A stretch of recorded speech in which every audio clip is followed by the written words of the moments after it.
Hello friends, इस lecture में हम बात करेंगे हमारे यूपी ट्रिपल एस सी लेखपाल वैकेंसीज़ जो आई हैं, जिसका यूपीएससी पेट का एग्ज़ाम हुआ था। उसमें ग्राम समाज टॉपिक आएगा कि लेखपाल जो पोस्ट है उसके क्या कार्य हैं, ठीक है, और समाज क्या है, ग्राम समाज क्या है, कैसे विकास होता है वहाँ का।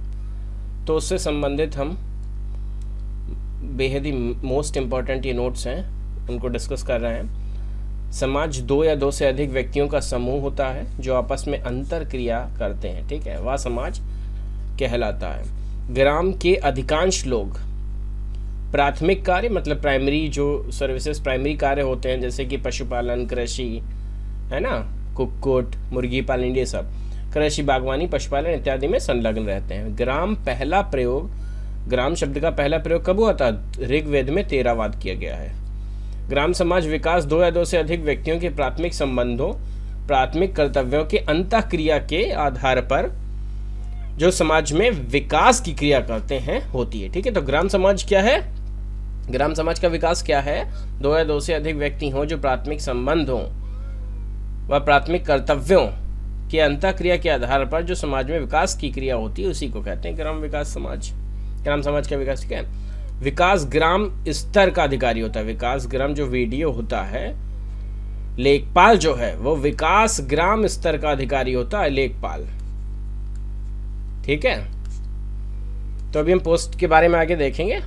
स्थानीय स्वशासन के अंतर्गत ये आता है, जिसे हम कहते थे लोकल गवर्नमेंट, है ना। लोकल गवर्नमेंट, सेल्फ गवर्नमेंट, जिसका सपना गांधी जी ने देखा था, तो वो कहते थे कि लोकल गवर्नमेंट होनी चाहिए, है ना, कि सभी जो हैं स्वायत्तशासी हों, स्वायत्तशासी संस्थाएं हों, उनको फंड मिलना चाहिए सेंट्रल से टैक्स के थ्रू, या फिर वो अपना फंड जो है जनरेट कर सकें, इस तरीके की। और इसे विकेंद्रीकरण भी कहते हैं, है ना। विकेंद्रीकरण मतलब कि डिसेंट्रलाइजेशन भी कहते हैं, किसका? शासन का भी और विकास की संस्थाओं का भी। तो इस तरीके इसकी बात होती है। तो आगे हम देख रहे हैं ग्राम समाज, ग्राम विकास अधिकारी और लेखपाल। ग्राम पंचायत क्या होती है? स्थानीय स्वशासन में क्या क्या आता है? लोकल गवर्नमेंट में ग्राम पंचायत आती है। ग्राम विकास अधिकारी होता है, जिसे विलेज डेवलपमेंट ऑफिसर कहते हैं।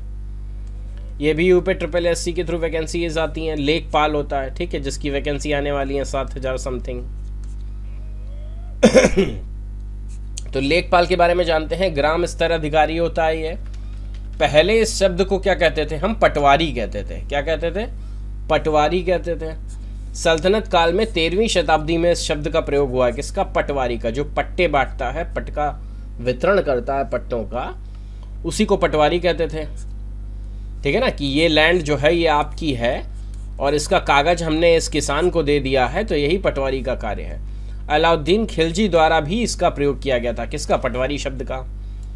पटवारी महत्व 1538 से 1545 शेरशाह द्वारा उपयोग किया गया था, ठीक है। पटवारी शब्द का महत्व क्या था? पटवारी पद का महत्व कब बढ़ा था? 1538 से 1545, जब शेरशाह का शासन काल था सल्तनत पे, दिल्ली पे। तो उसका उपयोग उसने किया था पट्टा देना व कबूलियत करवाना। जैसे पट्टा दे दिया और जो लोगों ने कबूल किया उसकी प्रजा ने, तो उसको कबूलियत कहते थे, जिसका लेखा पटवारी रखता था, ठीक है। शेरशाह के समय प्रशासन की सबसे छोटी इकाई ग्राम, जिसे मौजा कहते थे। तो ये भी क्वेश्चन आ चुका है। सबसे छोटी इकाई शेरशाह के समय में क्या थी? मौजा। राजा टोडरमल द्वारा पटवारी शब्द का उपयोग या प्रतिपादन किया गया।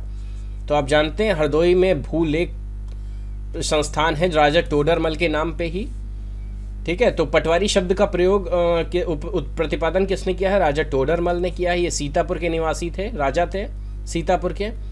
उत्तर प्रदेश जमींदारी विनाश एवं भूमि सुधार अधिनियम, मतलब यूपी जो ये जमींदारी विनाश और भूमि सुधार अधिनियम एक्ट आया था 1950 में, इसके तहत क्या हुआ कि उस समय चौधरी चरण सिंह जो थे वो उत्तर प्रदेश कृषि एवं राजस्व मंत्री थे। वहीं से ही इस पटवारी से लेखपाल पद का नाम जो है किया गया 1952 में, ठीक है। पहले तो ये जमींदारी विनाश और भूमि सुधार अधिनियम आया 1950 में, और फिर उसके बाद 2 साल बाद पटवारी से लेखपाल पद परिवर्तित कर दिया गया। हुआ क्या कि ये जब लॉ आया तो जमींदारों को हटा दिया गया, और जमींदार जो थे उनकी और पटवारियों की साठगांठ थी, ठीक है ना। तो वो क्या करते थे कि जमींदार के पक्ष में पट्टे लिख देते थे, या फिर वहाँ से जो टैक्स वसूलना था वो जमींदारों को के सहयोग में करते थे कार्य, है ना। तो इस तरीके से जो ग्रामीण किसान थे उनको बड़ा नुकसान हो रहा था, और ये सभी समस्याएं चौधरी चरण सिंह जानते हैं, जिनके नाम पर एयरपोर्ट है हमारा लखनऊ में, यूनिवर्सिटी है। तो उन्होंने ही इस कानून को लाया, और तब इस कानून के लाने के बाद फिर जमींदारों ने और पटवारियों ने मिलकर आंदोलन कर दिया, हड़ताल कर दी। तो इन साहब ने क्या किया, मंत्री ने, कि इनने सबको बर्खास्त कर दिया और पटवारी पद को ही समाप्त कर दिया, और लेखपाल पद की जो है लेखपाल पद जो है बनाया, ताकि लोगों को पटवारी शब्द ही खत्म कर दिया कि कोई ऐसा धोखेबाज व्यक्ति भी होता था। तब वहाँ से जो है लेखपाल पद की उत्पत्ति होती है सन 1952 से। मतलब उससे पहले लेखपाल पद नहीं था हमारी हिस्ट्री में, उससे पहले पटवारी ही शब्द था, जो कि 13वीं शताब्दी से 1300 ईस्वी से चला आ रहा है, सल्तनत काल से चला आ रहा है, दिल्ली के टाइम से चला आ रहा है। अलाउद्दीन खिलजी, शेर शाह सूरी और राजा टोडरमल का इसमें सहयोग रहा था। लेकिन लेखपाल पद का जो उन्नति है, जो प्रतिपादन है, वो चौधरी चरण सिंह ने किया, कि जो लेखों को संभाले। लेख मतलब कि अकाउंट्स, और अकाउंट कौन से, लैंड अकाउंट्स, जो लैंड के अकाउंट्स हैं, लैंड के जो राइटिंग्स हैं, लैंड के जो रिकॉर्ड्स हैं, उनको जो संभालेगा वो क्या कहलाएगा, अकाउंट होल्डर, या अकाउंट होल्डर कह सकते हैं, लेखपाल, ठीक है ना। जो लेखों का पालनहारा हो, लेख को रख के। और पहले आप ऑफिसेज में जाते थे तो देखते ही थे कि रेड फाइल में, जल्द लगी फाइल में ऐसे सिली मोटी सी किताबें होती थी, है ना, ऐसे करके, और रखी रहती थी, उसमें धूल मिट्टी खाया करती थी लोहे की रैक्स में, है ना। तो ये सब कार्य होता था, और वहाँ पे एक एक फ़ाइल को निकालना, तभी कहते थे अब ये 4 दिन लगेंगे, 10 दिन लगेंगे, क्योंकि इतनी सारी फाइलों में उस भूलेख के लैंड रिकॉर्ड को खोजना बड़ी टिपिकल व्यवस्था थी, लगभग 20 साल पहले। तो अभी सब क्या हो गया, अभी सब कंप्यूटराइज सिस्टम है। तो लेखपाल जितना भी है वो विवरण जो है कंप्यूटर पे सेव करता है, वो अपने आप सर्वर पे सेव हो जाता है जाके, और बहुत ही इफ़िशिएंट सिस्टम हो गया है ना। तभी लेखपाल के पद में कंप्यूटर की भी आवश्यकता होती है, और O लेवल आपको चाहिए होता है, O लेवल या ट्रिपल सी तो पहले था, अब शायद O लेवल करते हैं ना, तो इसके लिए आप सजग रहिए। जमींदारों और पटवारियों की मिली भगत से किसान परेशान हो गए थे, देखिए, जिसको खत्म करने के लिए नया पद लेखपाल सृजित किया गया, जिसका कार्य गांवों के लेखों को रखना, ठीक है, विलेज अकाउंट्स को रखना। फिर उसके बाद कौन सा नियम आया, चकबंदी जोत अधिनियम 1953 आया। मतलब यहाँ पे चकबंदी कर दी गई, मतलब अलग अलग किसान के, एक रामलाल किसान है, उसके एक खेत यहाँ पे, एक खेत यहाँ पे है ना, फिर एक खेत यहाँ पे है, तो उसको दिक्कत है अलग अलग ट्रैक्टर चलाने में। तो चकबंदी के दौरान क्या किया गया कि उसके खेतों को कंसोलिडेट कर दिया गया। कंसोलिडेशन एक्ट 1953 था, तो उसे खेती में करने में आसानी हो गई। तो ये 1953 में आया था। Uttar Pradesh land consolidation act 1953 उद्घाटन कहाँ पे हुआ था, इसकी तहसील मुजफ्फरनगर में, कैराना में हुआ था तहसील में, और मुसाफिर खाना अमेठी ज़िले के तहसील में हुआ था। अमेठी ज़िले के तहसील मुसाफिर खाना में हुआ था 1954 में, ठीक है। तो इस तरीके से आप देख सकते हैं। सबसे पहला भूमि सुधार अधिनियम 1950 में आया, 1952 में लेखपाल पद की सृजन हुआ, और 1954 में से 2 तहसीलों में कंसोलिडेशन एक्ट 1953 को जो है लागू किया गया। फिर लेखपाल पद का उल्लेख जो है उत्तर प्रदेश भूलेख राजस्व अधिनियम की धारा 23 के अंतर्गत है, ठीक है। जो लेखपाल पद का उल्लेख है वो Uttar Pradesh UP भूलेख land record राजस्व मतलब रेवेन्यू एक्ट की धारा 23 के अंतर्गत है। नियुक्ति क्या है, उत्तर प्रदेश लेखपाल सेवा नियमावली 2006 के थ्रू इन लोगों की नियुक्ति करनी है, ये इस नियमावली में वर्णित है।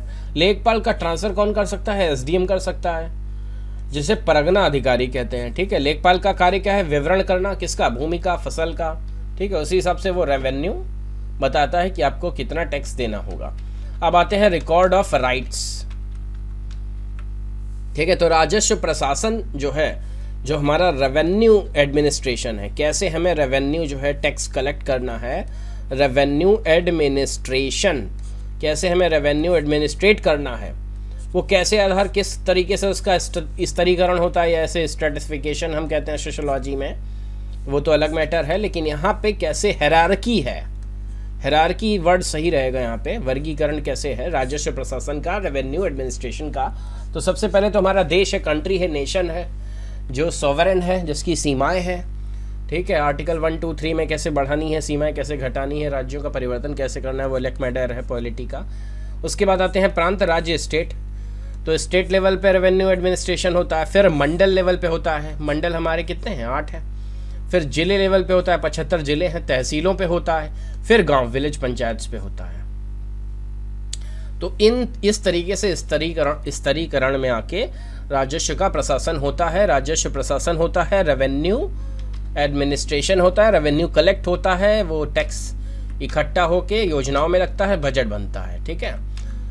उसके बाद आ जाते हैं हम उत्तर प्रदेश राजस्व संहिता 2006 में, उत्तर प्रदेश रेवेन्यू कोड 26, मतलब ये गलत जो है ट्रांसलेट हुआ है, इसको मत पढ़िए। उत्तर प्रदेश राजस्व संहिता मतलब यूपी रेवेन्यू जो संहिता है हमारी 2006, इसमें क्या है, धारा 7 में सेक्शन 7 में क्या कहा गया है, राजस्व परिषद रेवेन्यू काउंसिल का डिस्कस है। एक राजस्व परिषद होता है, उसके अंतर्गत ही डीएम और एसडीएम कार्य करते हैं, जो रेवेन्यू को आगे लेखपाल वगैरह पे वीडियो पे इन पे सब पे बताते हैं कि कितना करना है, ठीक है। तो प्रशासन और न्यायिक दो तरीके के चीज़ें होती हैं, एक तो होता है एडमिनिस्ट्रेशन करना, एक होता है न्यायिक व्यवस्था देखना। तो उसमें कौन आते हैं, डीएम कलेक्टर होते हैं, एसडीओ एसडीएम होते हैं, तहसील नायब तहसीलदार होते हैं, फिर रेवेन्यू इंस्पेक्टर होते हैं, रेवेन्यू अकाउंटेंट होते हैं। इसको हम इस डायग्राम में सही से समझेंगे कि ग्राम विकास है तो रेवेन्यू स्तर पे रेवेन्यू कलेक्ट करना है तो किस लेवल के अधिकारी होंगे, और अगर डेवलपमेंट करना है, ग्राम का विकास करना है तो किस लेवल के अधिकारी होंगे। तो लेवल 1 पे मान लीजिए डीएम और कलेक्टर होता है, ठीक है। हाँ, कलेक्टर का शब्द जब प्रयोग होता है जब वो रेवेन्यू को कलेक्ट करने के लिए वर्क करे, और डीएम का प्रयोग का शब्द तब होता है जब वो डिस्ट्रिक्ट मजिस्ट्रेट, वो न्यायिक व्यवस्था देखे, है ना। यही हमने ऊपर डिस्कस किया था कि दो चीज़ें होती हैं, एडमिनिस्ट्रेशन और जुडिशियल, मतलब कि न्यायिक व्यवस्था देखना और प्रशासन देखना, ठीक है। तो यहाँ पे डेवलपमेंट में वो डीएम बन जाएगा, ठीक है।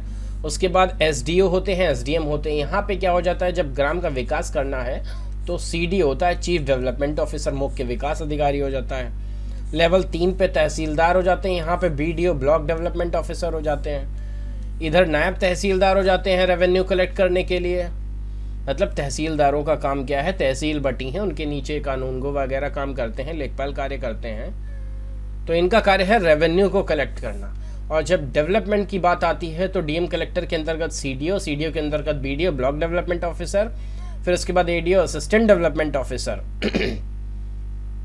डेवलपमेंट ऑफिसर, और फिर वीडियो विलेज डेवलपमेंट ऑफिसर कार्य करते हैं। तो यहाँ पे हम देख रहे हैं जिला डीएम डिस्ट्रिक्ट मजिस्ट्रेट में के पास होता है, फिर जिले में ही सीडीओ चीफ डेवलपमेंट ऑफिसर मुख्य विकास अधिकारी कार्य करता है। 1952 से ब्लॉक स्तर, खंड अथवा प्रखंड स्तर बीडीओ ब्लॉक डेवलपमेंट ऑफिसर की नियुक्ति की गई है, ठीक है। फिर उसी का मदद करने के लिए हमारा असिस्टेंट डेवलपमेंट ऑफिसर एडीओ हो गया, फिर वीडियो विलेज डेवलपमेंट ऑफिसर हो गया 5वां लेवल।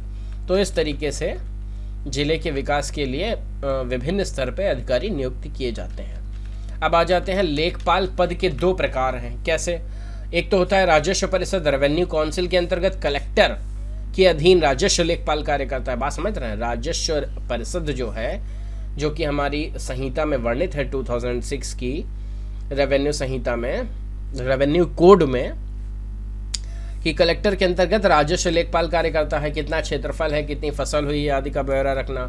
राजस्व संहिता 2006, उत्तर प्रदेश रेवेन्यू कोड 2006 में इस पद का और इस काउंसिल का वर्णन है। उत्तर प्रदेश रेवेन्यू कोड 2006 में इसका वर्णन है। और धारा 16(1) में कानूनगो शब्द का वर्णन है, कानूनगो पद का वर्णन है, और 16(2) में किसका वर्णन है, लेखपाल का। तो आर्टिकल 16 सेक्शन 1 में कानूनगो, सेक्शन 16(2) में लेखपाल पद का राजस्व संहिता में वर्णन है। अधिनियमित है कहेंगे, है ना। चकबंदी आयुक्त क्या होते हैं? चकबंदी आयुक्त तो ये होते हैं कंसोलिडेशन कमिश्नर होते हैं।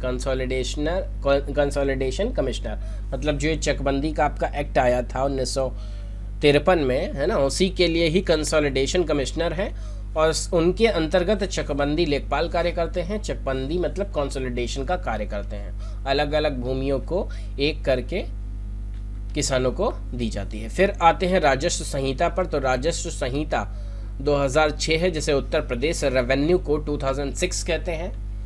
ये रेवेन्यू को कलेक्ट करने के लिए कोड है कि किससे कितना रेवेन्यू कलेक्ट करना है, ये अधिनियमित है इस संहिता में, उत्तर प्रदेश रेवेन्यू कोड। इसकी धारा 16(1) में कानूनगो पद का वर्णन है और 16(2) में लेखपाल पद का वर्णन है। ठीक है, अधिनियमित है मतलब, है ना, समझे।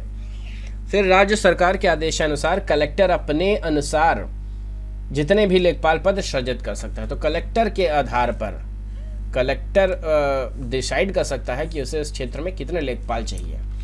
उसके बाद फसल वर्ष।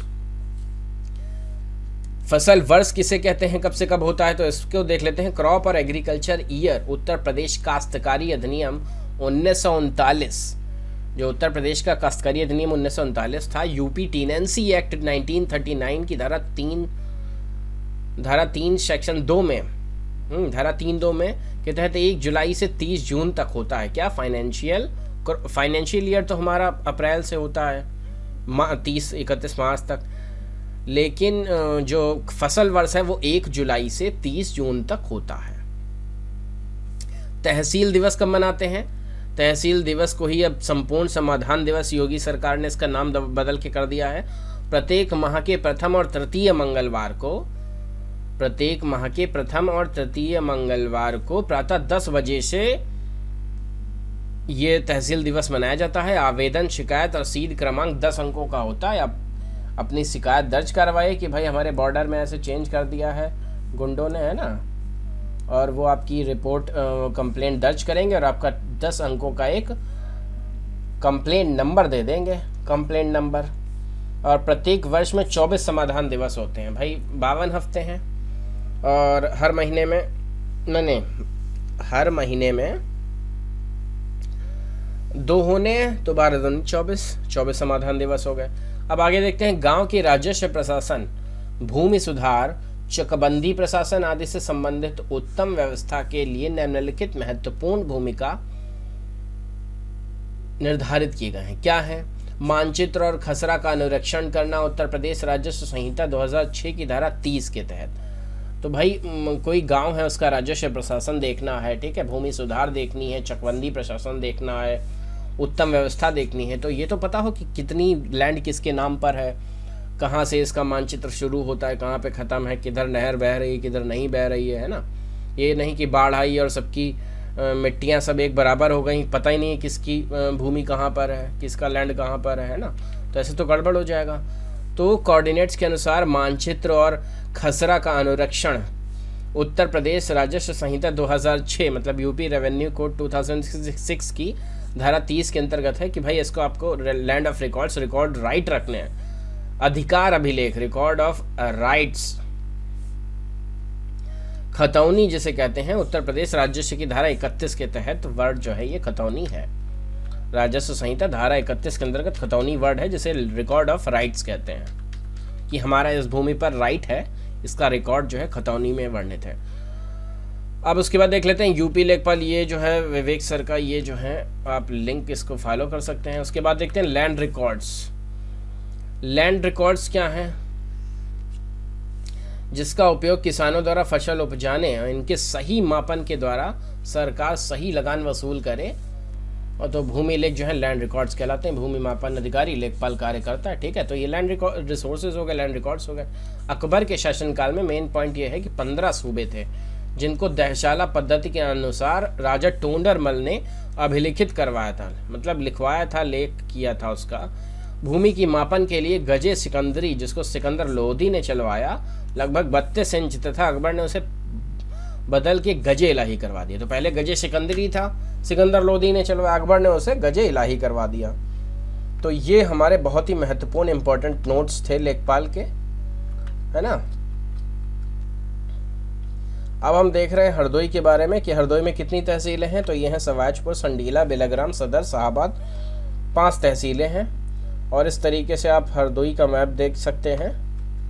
ये शाहाबाद हमारे उत्तर में पड़ेगी, ये शाहाबाद है। धन्यवाद।